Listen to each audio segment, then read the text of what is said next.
Welcome to another episode of Biz Money Talks with Tracey Bissett. Super excited. We have a very special featured expert with us today, Martin Cowart. Welcome, Martin. Thank you, Tracy. It's such a joy to be with you today. Thank you for inviting me. I've been looking forward to this all day. You are welcome. And so Martin is a prosperity mindset coach and the founder of Financial Heartbeat. In 2018, he founded the company to teach and coach gay, transgender, and bisexual business leaders this revolutionary approach to financial success and wealth creation. He's enjoyed so many lucrative professional positions in his background. And I'm going to let Martin share a little bit more about his background because we have lots in common and lots of similar experiences in our background. Yeah, well, thank you for that. Yeah, I have been very fortunate. I've had a lot of experiences in my professional background, from starting out as a CPA, working with an accounting firm, and then I worked for a huge company called Martin Marietta, now called Martin Lockheed, for years. And then I came to New York to work for a bank, and I was on the international team. And I've always been involved in finance in some way, and I've been lucky. I was in the mortgage industry for a number of years, and I was a mortgage-backed trader, and I ran secondary marketing for a number of mortgage banks in New Jersey. That's how I got to New Jersey. And then I decided in 1993, because at the time, it was back when AIDS was still a real problem, because we didn't have any cures. And my partner at the time was HIV positive. And so we were always afraid that something might happen. So he's a painter. So we opened a restaurant in Lower Manhattan. It's called the Basset Café. We opened it in 1994 in Tribeca. And we had a great run for about 8 years, up until August of 2001. And my landlord would not renew the lease for us. So in that year, a lot of things changed. One, he and I broke up. He moved out to our fancy house in Sag Harbor. I kept the loft in Chelsea that I could not afford. And we lost our business. And 9/11 happened. I was basically sitting in an empty apartment wondering, what in the hell am I going to do? I was really struggling with life. And about 3 days later, after 9/11, I get a call from my cousin Courtney, and she said, "Martin, I need your help." And I'm like, "What do you mean you need my help?" She said, "Well, we've opened up St. Paul's Chapel, the little chapel across the street from Ground Zero. And we've lined all the sidewalks with barbecue grills, and restaurants are bringing food, and volunteers are giving it. We're putting out about 3,000 hot meals a day to the workers across the street who are looking for people. And the health department just shut us down. They're going to shut us down." And knowing that I had a certificate to sell food in the city of New York, and I didn't have a restaurant because it closed 3 weeks earlier, she asked me to come and rescue their operations. And I said, "I have no idea how to do that, but I will come help you. I will come try." So she came and got me that next morning. And we took the green line down, the 6th line down to Fulton Street. She said, "Prepare yourself, because when we come up, it's going to be right there in front of you." And it was a little scary going downtown, because the closer we got to it, the subway stations looked worse and worse. And sure enough, when we came up above ground, I'll never forget what I saw in front of me. It was terrifying looking. It was this great big 8-story pile of twisted steel and fire and ash. Everything was covered in this thick, oily ash. It was just awful. It looked like an atomic bomb had gone off. Literally, there were like desks and chairs. It really was devastating. And then I stood there, and there were people climbing across that hot steel looking for survivors with rescue dogs. And I thought there for a minute. I said, those people need to be cared for, and they need food, and I'm here to do that. And I don't quite know how yet, but we're going to do that. So within about 48 hours, I was able to orchestrate all of the food service up on the front porch of the church. And I put out 200 hamburgers and hot dogs that we prepared under my license, and the health department said, "Good job." Oh, that's and then we put out 600 hamburgers and hot dogs. They said, "Good job." 2 days later, we put out 3,000 meals. Wow. They said, "Good job." So now we had an operation that I ran for 9 months, and it changed my life, because in that chapel, I learned it wasn't really but the food so much as it was what I did most of the time is over those 9 months is we held the hearts and souls of those brave men and women who were digging our body parts. And that was a tough job. It's very hard, but we did it. We did it with love and kindness and respect. And it changed my life, and it changed. I mean, I thought to myself, wow, of all the people in the world, I am in this incredible position of service to the world, close to the biggest wound we've ever had physically in the United States. And I'm right next to it, serving and helping these people down here. So it changed my life. So that's the most, while that's not probably the most, certainly not, I did get paid. I got put on a stipend for $1,000 a week. It was the best $1,000 I ever made in my life. But it was probably the most rewarding experience, life-changing experience I ever had. It sounds like it. I can't even imagine, just as you described it, what you saw, how you felt, and then rallying to get everything together, and then to produce that number of meals in a day is tremendous. Well, first of all, we didn't produce them. I had being in the industry, I knew caterers and restaurants, and they needed business. Yeah. So we had money, because people were donating lots of money from around the world. We had money because it was coming in to support us. And I went out and negotiated with all the vendors, local vendors, to provide us with X number of meals, and like the Waldorf Astoria. I mean, I'll tell you one fun story was I got a call from the Tyson Chicken Company, and they wanted to deliver a semi-tractor trailer full of frozen cordon bleu. Now, I don't have a kitchen at this chapel, but I didn't know the chef at the Waldorf Astoria, Chef Darty. So I called him. I said, I got a problem. He said, no, you don't have a problem. Have the truck delivered here, and we'll take all the food off the truck. This is how I did all of it, by the way. We will put this food in our freezers, and we'll prepare 200, 300, 400 meals a night, and we'll add some things to it, like potatoes and stuff. So that took care of about 400 or 500 meals a day in that one instant, and that's what I did across the board. Eventually, we got a team that we could do some of our own breakfast work in the morning, but basically, it was just all contracted out by various vendors in the city, because everything had to come from a licensed vendor. Amazing. And so definitely a departure from everything you had done before, but certainly, and as you say, one of the most impactful experiences of your life, and certainly showing up from a place of service. And we're really pleased that you're here joining us today, because we know that business owners need to be ready for change and ready for circumstances to be moving around. And sometimes it's hard to navigate personally and in our business. And so we don't want to just be surviving and hanging on as we're going through these kinds of changes. We want to be able to thrive. So I'm so glad you're here, because you're going to be able to share so many great insights with us. So I'd love to hear what you've been observing, what you've been seeing through the pandemic. What have companies been doing well, and where do you think there's some improvements that are really needed? Well, that's a great question. And I will say, for me, I mean, I can only speak from my own experience and people that I know. I don't know, but from what I experienced, and it's been that the pandemic was a big wake up. I mean, I call it the universe's great big timeout. I mean, it was like, okay, universe, I create this beautiful planet with all these resources and all these wonderful people, and all y'all have done is complain and tear it apart. Everybody go to their room and be quiet until you can come out and be grateful for what you have. And we did that.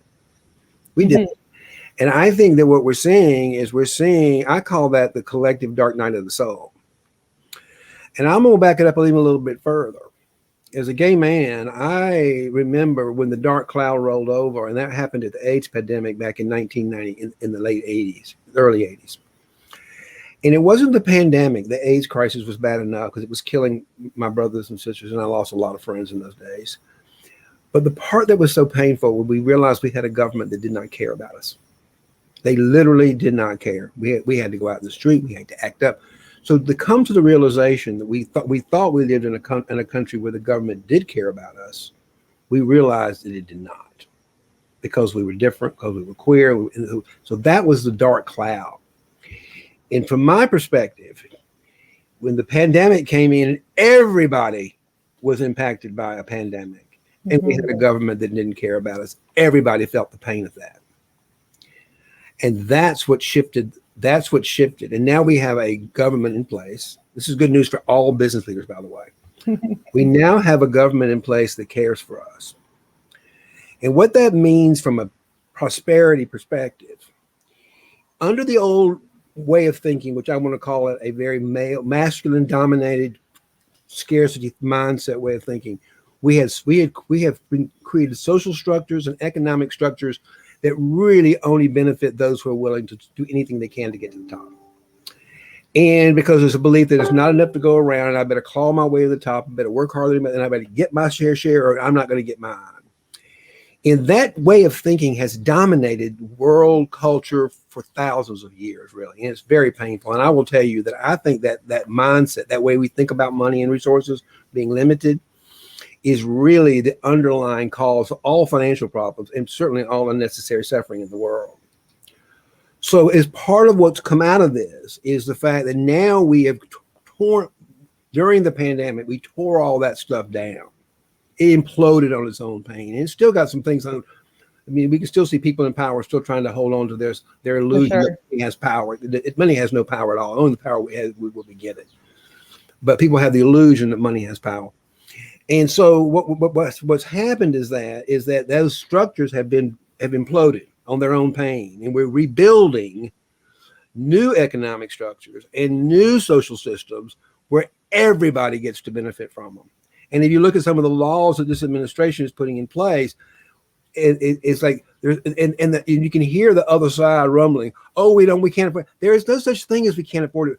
We create money by what we do. Money is not. There's not a big pie of money somewhere that we're all taking little pieces from. All the money is created within us. If you want one of the best examples of that is Oprah Winfrey. Oprah and I are the same age. We're both born in rural South. We're both the same age. She was born in rural Mississippi. I was born in rural Georgia. And I came from a very affluent white family. I had all the privileges in the world. She did not. She came from quite the opposite. And look what she's built. She didn't build that on wealth. She built that out of creating and out of making the world better for people. That's what we're moving into. We are part of a movement. You and I are part of a movement. Mm-hmm. For the Unstoppable Entrepreneurs, I'll tell you right now, it's a movement they're largely by women that are moving us out of this whole scarcity mentality and this old scarcity mindset. There's not enough, to a world of living in prosperity. And that's what business owners should be excited about. Because now we're going to be creating businesses that are going to be good, that everybody gets to win. They're going to be opportunities for the business owners to make money, the employees to share in the profit. It's going to be a win for the people we serve. It's not going to require as much regulation because it's going to have a lot more collaboration. I mean, just look at the CEO woman of General Motors, who shortly after this new administration took office said that we're going to create electric cars by 2035 because it's good for everybody, and that's what business leaders need to know. If you're creating a business, find your gap. What's missing in your industry that people need to make their life better? What problems can you solve? You can't do business. Look at this as an opportunity. There's always an opportunity inside a challenge or conflict. That's where God lives. I mean, I'm a spiritual teacher as well. So if you can find that gap, if you can find what's missing and it needs to be filled, and what you have a unique ability to fill, you can make as much money as you'd ever want to make. Absolutely. I love that. And it was very energizing. And I love when people are so positive about money, because I share your view that we can create whatever we want to create. There's no limits on what that is. And so many people get caught in if Martin's got it, I can't have it. So I'm going to have to fight with Martin to get it, or I'm going to have to claw over him to get it. So that thought process is really important. There's only one thing. Everything anybody ever says about money is not true, except for one thing. The only thing you can say about money that's true is there is an infinite supply of it. And most people don't say that. They all say, "Oh, I don't have enough. I can't afford it. I can't do that." That is the saboteur in us. That is the ego shadow mind trying to control, because it thinks it doesn't have enough, and it never has enough as far as it's concerned. That's its nature. The shadow's nature is never enough. It's always, I'm not enough. You're not enough. It's always pointing out where your flaws are, and where you're deficient. It loves to do that. And it sabotages our businesses and everything. So that's why mindset is so important. The heart space, which was the name of my company, and an abundance mindset includes heart space, which always knows the truth, that there is plenty and enough resources for everybody to enjoy and enough for everybody to go around. So when you include heart space into your mindset of abundance, then the truth will set you free. Another one is money. I mean, it's time. Time is the construction of the mind. There's no such thing. Time is infinite. There's no such thing as time, really. I mean, we need a chronicle time. We need chronicle time in order to navigate the material world, we'll say. Mm-hmm. But if you're limiting what you can do by a chronicle construction of time, then you're limiting your resources. So when you change your mindset to the awareness that the truth is there is infinite time and infinite money to create a world beyond your wildest imaginations, doing what you love, serving the world for better reasons than what that your mind wants to do. It's always for service of other people. Then all the money you need, just like in Oprah's case, will come flowing in to support your mission. Excellent. And so I'm sure you saw people across the board, different thought processes throughout the pandemic. Some people probably afraid, very worried about lack of. Some people embracing the change. Some people's businesses were doing really well. As we're looking ahead and things are opening, and certainly you in the US, things are so much more open than we're seeing in Canada. We're getting there at this time. But if we want to embrace all of the things that you've talked about, and it's not quite where we are yet, our minds aren't there, our hearts aren't there yet, what are some steps we could take to bring that into our lives and make it a little bit more of a routine and a regular practice? Well, the simple answer is this: meditation and prayer. Okay. As a spiritual teacher and a prosperity mindset coach, I built my business on 3 principles. One, I'm a shadow work facilitator. I do shadow work. It's a form of, what it basically comes to is learning to love the parts of ourselves we don't like my saboteur and those kind of things. It also includes the how we get there is meditation. As I was telling you earlier, when we learn that there's a mystical part of ourselves, the mystery of life that lives within us. I call her Joy the Wise Woman. That's who's talking right now, by the way. I introduced Martin, Joy the Wise, talking through Martin. When we realize that we're a spiritual energy living through this human experience, that energy is extremely powerful. It's the same energy that created everything that you see, as a matter of fact. And when we tap into that resource, there's nothing we cannot do, like Oprah Winfrey, for example. So what you do, so the question is when I had my show during the pandemic was called Noonday Meditation and Power Hour.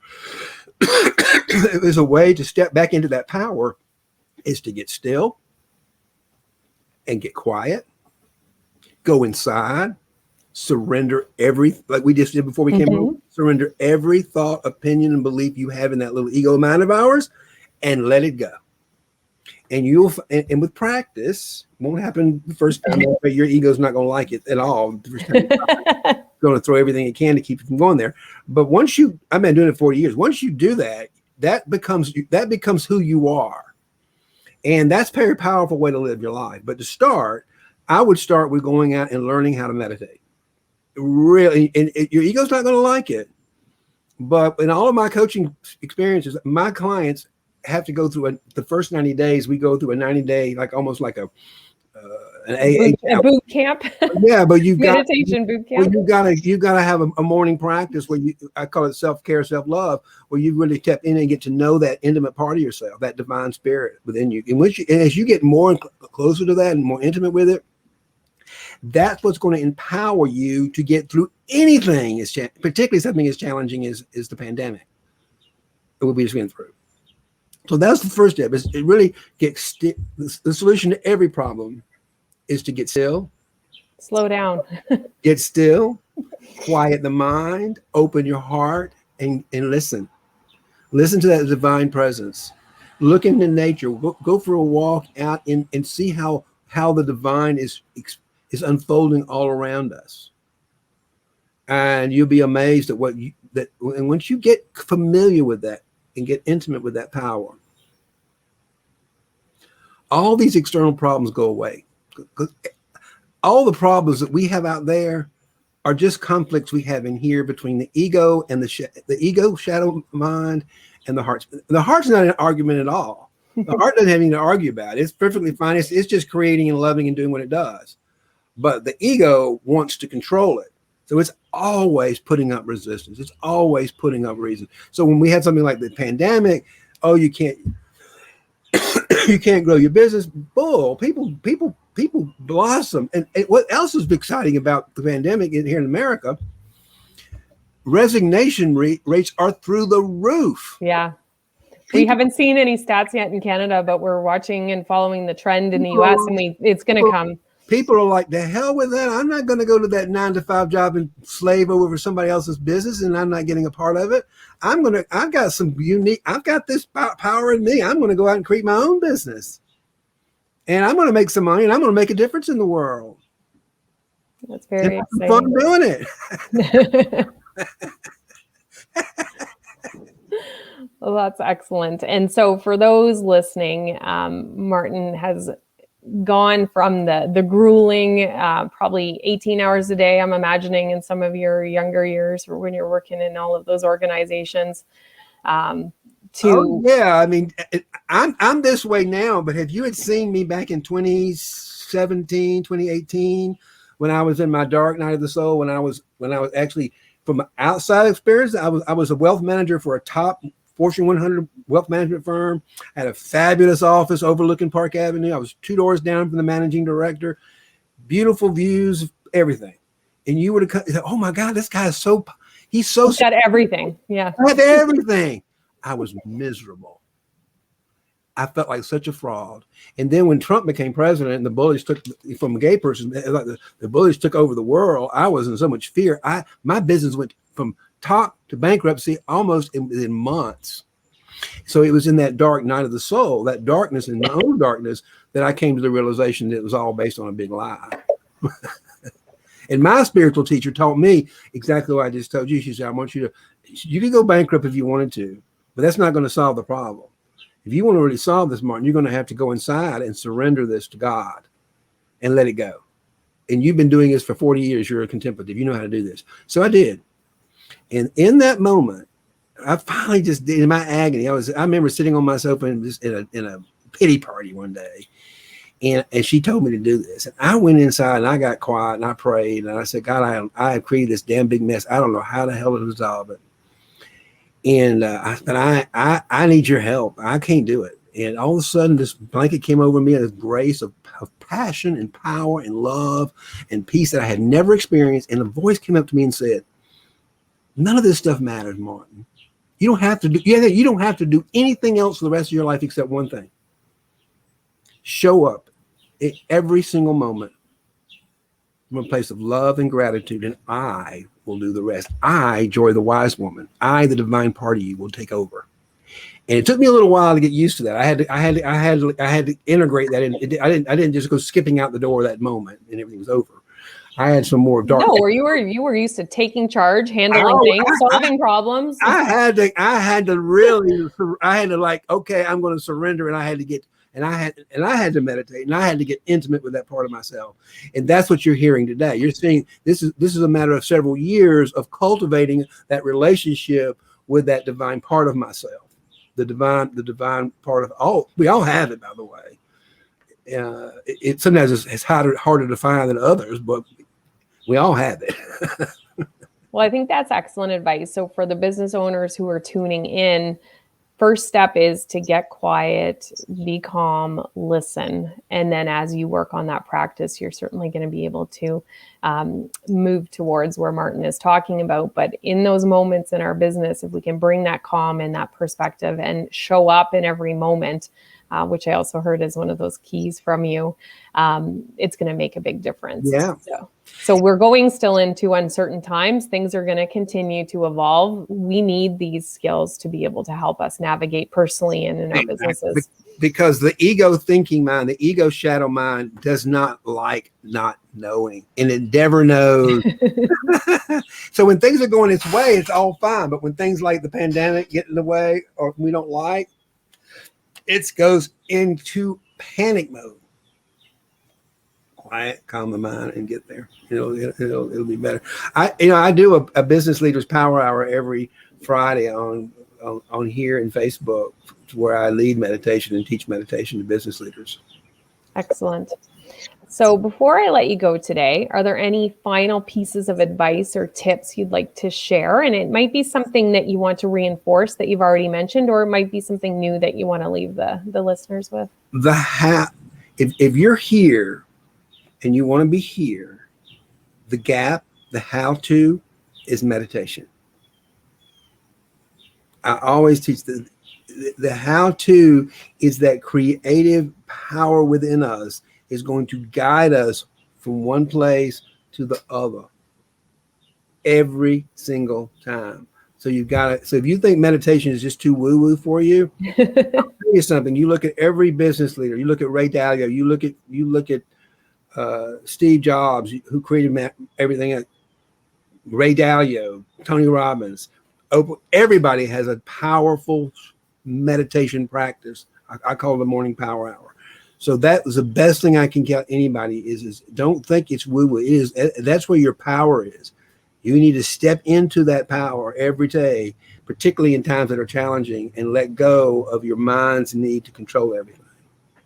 Excellent. And that was why I wanted you to join us today, because we often talk about the really tactical, tangible, practical tips, the nuts and bolts of how we're going to move things forward in our business. But this is going to move us from one whole place to another and really be the secret key behind that. So before I let you go, what are you working on now, and where can people go to learn more about you and your work?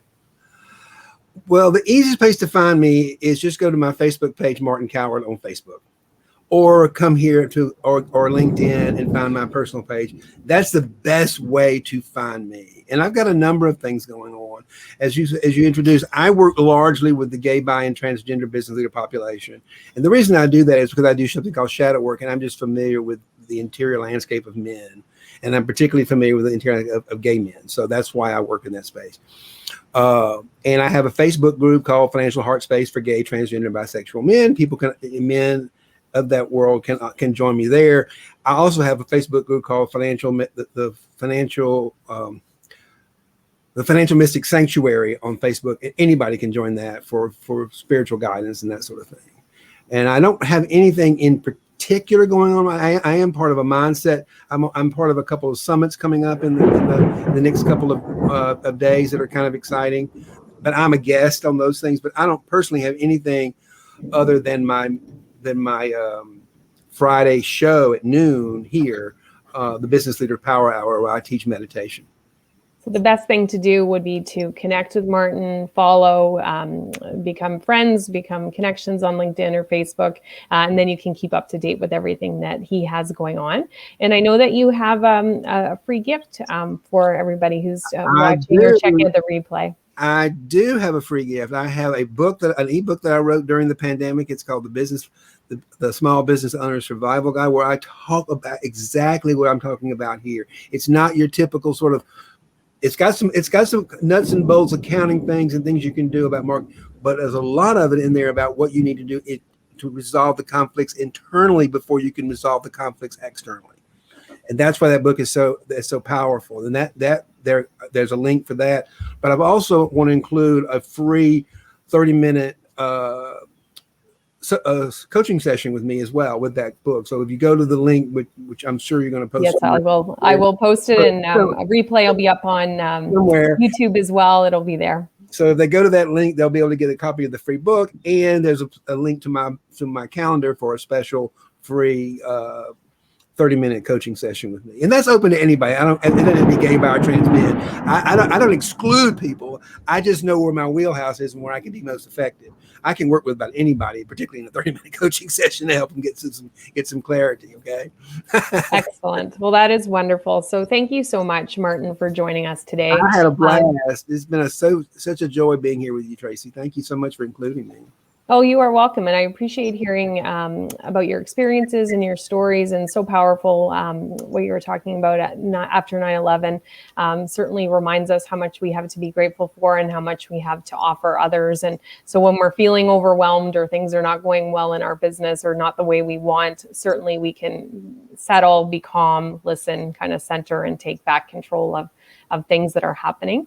And so I invite everybody to connect with Martin, grab his free book, and certainly those coaching sessions so you can learn more about what you can be doing and to develop yourself. And if you want to keep the biz money conversation going, I hope you'll join us for our regular weekly meetup, and you can sign up at bizmoneyclub.com.